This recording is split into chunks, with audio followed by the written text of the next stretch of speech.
Hello, my name is Tony Beers, and this is Movie Grades. And just like the movies, we play out our last scene.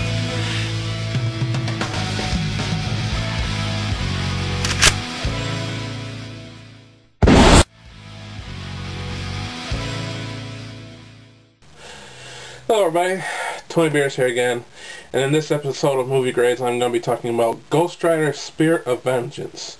Now, before I get into the review, I wanted to talk about the first movie and the trailer for Spirit of Vengeance. What I felt about this first movie is the same thing that I felt about Green Lantern and Cowboys and Aliens, and that it was disappointing, but I didn't hate it. There's a lot of things that I did like about it. For one thing, I liked the visual style. I really liked the look of the Ghost Rider. I think that in this new movie, Spirit of Vengeance, the skull for Ghost Rider looks a lot better than the first movie, but the rest of Ghost Rider looked better in the first movie. For example, the spikes. I really liked the spikes. I thought that that was a more comic accurate look to Ghost Rider. In his bike itself, I thought his bike looked awesome. I thought it was great.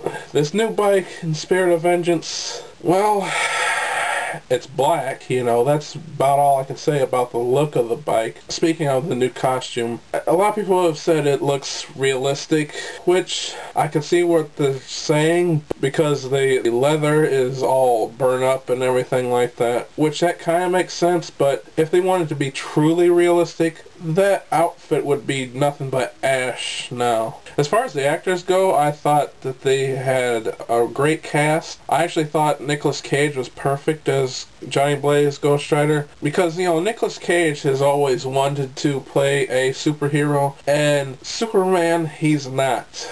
You know, he's not at all right for Superman. But Ghost Rider, yeah, I could see him as Ghost Rider. I thought he was perfect. And then in the cast we have Sam Elliott, and who I always liked Sam Elliott. I thought he was great in this movie. In fact, he was the third best actor next to the Mendez twins. I thought Peter Fonda was perfect choice for the devil, or Stopheles, or whatever they called him in that movie. I thought he was great. Except for the villains. I thought the actors playing the villains, I thought they were kind of lame. And the movie itself was kind of corny and had, you know, a lot of real cheesy dialogue. But there were some really great scenes that I liked in it. Those, like, visual moments I thought were really cool. I'm one of the few people who really liked the Daredevil movie. Well, I should say I really liked the director's cut. I thought the director's cut was a great movie. The other one, it's not that bad. I liked it better than the Ghost Rider movie. I know there's an extended cut of this Ghost Rider. If it's any good, let me know. But the most disappointing part about the first movie is towards the end, when Sam Elliott reveals what the audience knew all along, that he was a Ghost Rider himself. And then Nicolas Cage, you know, is like, let's ride. Then they start riding off towards the city they were going after. The music starts getting louder. They start riding faster,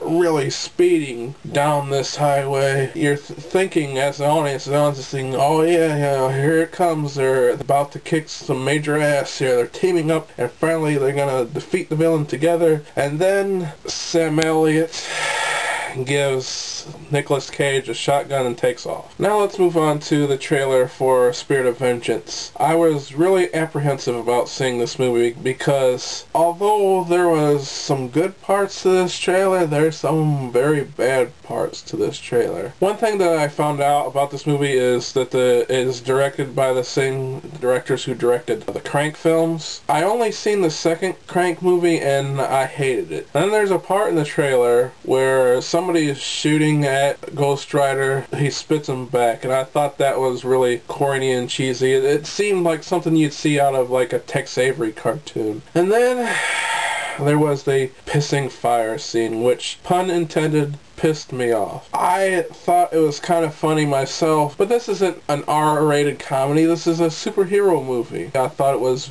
extremely juvenile and lame. It did have some good action in the trailer, so I gave it a chance. And I'm regretting it. And speaking of that pissing fire scene, I heard people say, well, that's just for the trailer. They'll probably just cut it out of the movie. And they end up showing it twice in the movie. Now let's finally get on to the review of Ghost Rider Spirit of Vengeance. Everybody involved in this film is kind of denying that it's a sequel. They're saying it's a remake, a reboot, or reimagining or something. They just don't seem to want to admit that it is a sequel. I consider it a sequel. First of all, you've got the same actor playing Ghost Rider, and they make references to the first movie. So it's a sequel, guys. You know, get over it. It's a sequel. I'm not a huge fan of Ghost Rider, so I can't be the type of person who says, oh, they got this wrong or they got that wrong, because I just don't know the character that well. So I can't really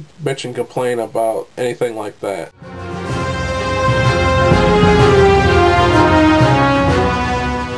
So, the plot of this movie is that the devil has to possess a body to continue to walk the earth. And he's after this specific boy. And this order of monks asks Ghost Rider to protect this boy, and in exchange they'll lift his curse. Now this tone of the movie is a lot darker than the first movie, which it should be. Ghost Rider is a dark character. Spider-Man is not. Now the dark tone that they were going for in this movie is completely ruined by the juvenile, lame humor that's in the movie. A lot of people have praised these directors for their unique camera work, and a lot of it is actually pretty good in this movie, but there is some scenes which are just didn't like. For example, there's a scene where they're just talking in a car, and all of a sudden there's these really jerky zooms, and then they kind of zoom in and zoom out and zoom in and zoom out constantly for no reason, and it's not a smooth zoom. It's a very jerky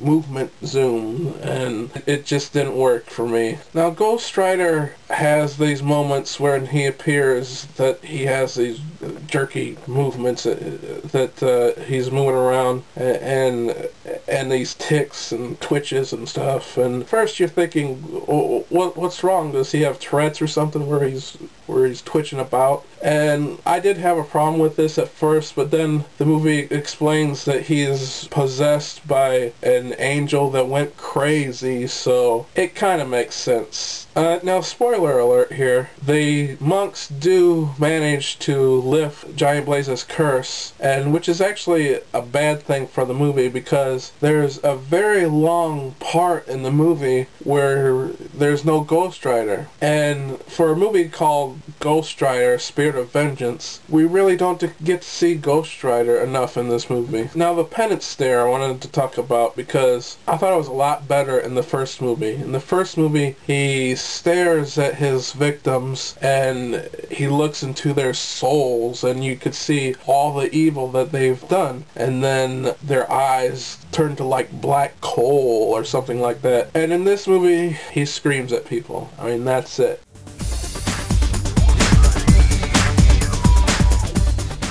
As far as the acting goes, I really like Nicolas Cage in this movie. He really is acting crazy, which really is suited to this character since, like I said before, they said he's possessed by an angel that went crazy, so Nicolas Cage is actually perfect for this role. However, in the last movie, he was starting to control his power, so it really doesn't make sense that he's acting as if he can't control it this time, and it's kind of driving him crazy. The chick in this movie is kind of hot, although she wears way too much eye makeup, which is kind of a turnoff for me. Idris Elba is in this movie, and he's good. In fact, he was probably one of the best things about this movie is his character. But I felt that he's kind of a poor substitute for Sam Elliott, because I thought that Sam Elliott just had more presence in his character. I just hated the kid in this movie.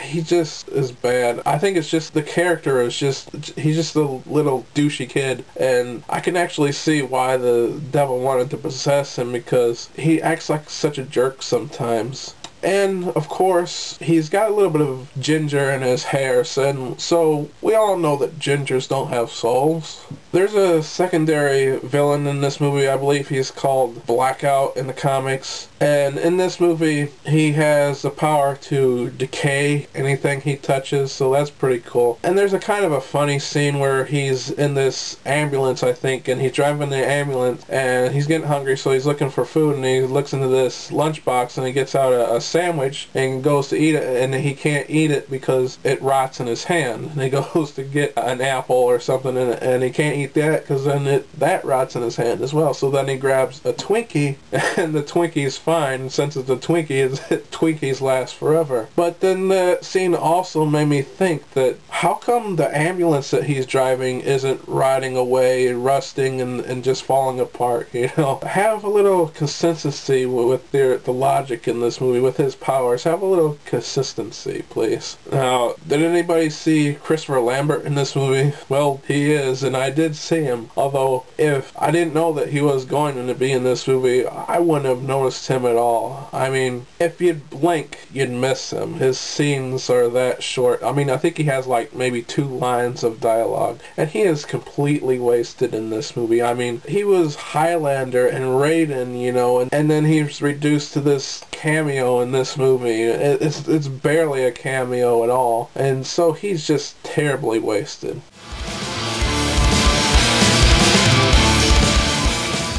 The action in this movie is fairly decent. The scene in the trailer with the big crane, you know, I thought that was probably the best part about that trailer. And I thought that was going to be the climax of the movie, but actually it's somewhere in the middle. And I thought, if you're going to have something huge like that in a movie, you should put it towards the end. All the action in this movie, while it's decent, the best parts are in the trailer.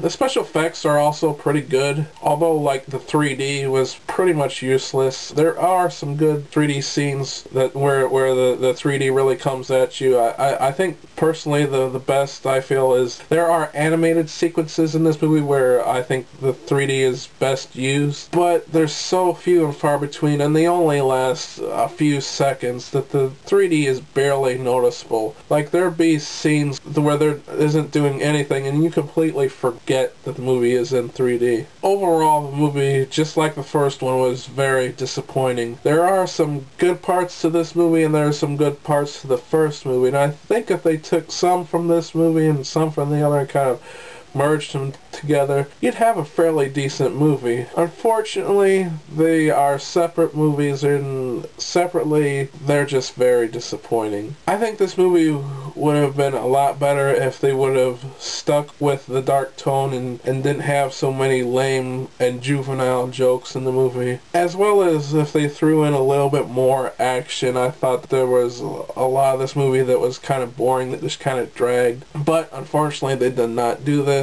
And overall, like I said, it's disappointing. So my final grade for Ghost Rider Spirit of Vengeance would have to be a D+. I'm Tony Beers, and I'll see you next time.